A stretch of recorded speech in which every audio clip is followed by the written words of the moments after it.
तो चलिए आज बात करते हैं डेविड कर्डवी की किताब mind management not time management के बारे में। ये एक ऐसा आइडिया है जो आज की भागदौड़ भरी जिंदगी में प्रोडक्टिविटी को देखने का नजरिया ही बदल देता है। आज का जो हसल कल्चर है, मतलब हर वक्त काम काम और काम, उसमें हर कोई बिजी है। कैलेंडर एकदम भरे हुए हैं, एक साथ 10 काम चल रहे हैं, पर दिन के आखिर में हाथ क्या लगता है? बस थकान। तो ऐसा होता क्यों है?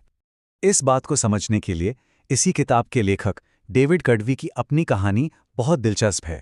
उन्हें एक किताब लिखने के लिए एक जबरदस्त डील मिली थी और उन्हें लगा कि इसका सीधा सा रास्ता है, परफेक्ट टाइम मैनेजमेंट। तो डेविड ने क्या किया? उन्होंने अपनी पूरी जिंदगी को उस किताब के चारों तरफ एक किले की तरह बना लिया। दोस्तों से मिलना बंद, सारा सामान ऑनलाइन ऑर्डर, मतलब एक एक मिनट लिखने के लिए बचा लिया। लेकिन नतीजा? जीरो। दिमाग एकदम बंजर हो गया था। फिर एक दिन जब वो पूरी तरह फ्रस्ट्रेट होकर घर से बाहर निकले तो उनकी मुलाकात डिएगो नाम के एक शख्स से हुई।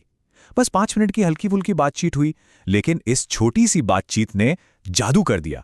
डेविड घर लौटे और सिर्फ 1 घंटे में अपनी किताब का पहला चैप्टर लिख डाला।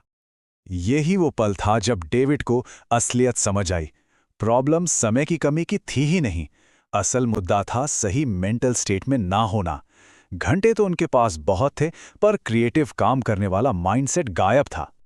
और यहीं से जन्म होता है माइंड मैनेजमेंट के कॉन्सेप्ट का। ये टाइम मैनेजमेंट के उस पुराने मॉडल का एक नया और कहीं ज़्यादा असरदार जवाब है जो अब काम नहीं करता। देखिए, फर्क बहुत सीधा सा है।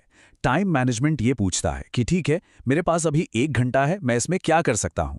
और जब हमारा मोटिवेशन कम होता है तो ये सवाल हमें टालामटोल की तरफ धकेलता है। वहीं दूसरी तरफ माइंड मैनेजमेंट पूछता है, मेरा अभी क्या करने का मूड है। ये आपके काम को आपकी एनर्जी और मेंटल स्टेट से मैच करता है। इससे न तो जबरदस्ती होती है और न ही समय बर्बाद। ठीक है, तो ये तो समझ आ गया, लेकिन सवाल ये है कि अपनी उस क्रिएटिव एनर्जी को पहचाने कैसे और उससे काम कैसे करवाएं?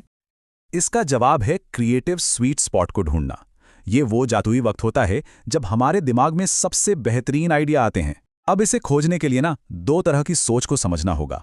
पहली है डाइवर्जेंट थिंकिंग, मतलब खुले दिमाग से सोचना, नए नए आइडियाज को आने देना। और दूसरी है कन्वर्जेंट थिंकिंग, जब आप उन बिखरे हुए आइडियाज को जोड़कर एक नतीजा निकालते हैं। हम सब की बॉडी का एक अपना रिदम होता है ना। ज्यादातर लोगों के लिए सुबह का समय हाई अलर्टनेस वाला होता है, दिमाग एकदम ताजा होता है। लेकिन दोपहर के करीब 2:30-3 बजे एक एनर्जी डिप आता है। इसे स्लीप डेट भी कहते हैं, मतलब नींद का कर्ज। सुस्ती छा जाती है।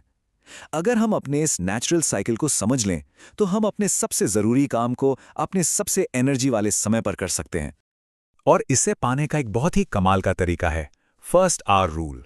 मतलब सुबह उठकर अपने दिन का सबसे पहला घंटा किसी भी और काम से पहले अपने सबसे जरूरी प्रोजेक्ट को दीजिए। इससे पहले कि दिन भर के ईमेल्स, कॉल्स और दूसरी चीजें ध्यान भटकाएं, हमारा सबसे इंपॉर्टेंट काम थोड़ा आगे बढ़ चुका होगा। अच्छा, एक और बहुत बड़ा मिथ है क्रिएटिविटी को लेकर। हमें लगता है कि ये बिजली की तरह कौंधती है, लेकिन ऐसा नहीं है। ये एक प्रोसेस है जिसके 4 चरण होते हैं। और मजे की बात यह है कि ये प्रोसेस तब भी चलता रहता है जब हम एक्टिवली काम नहीं कर रहे होते। सोशल साइकोलॉजिस्ट ग्राहम वॉलिस ने ये 4 चरण बताए थे।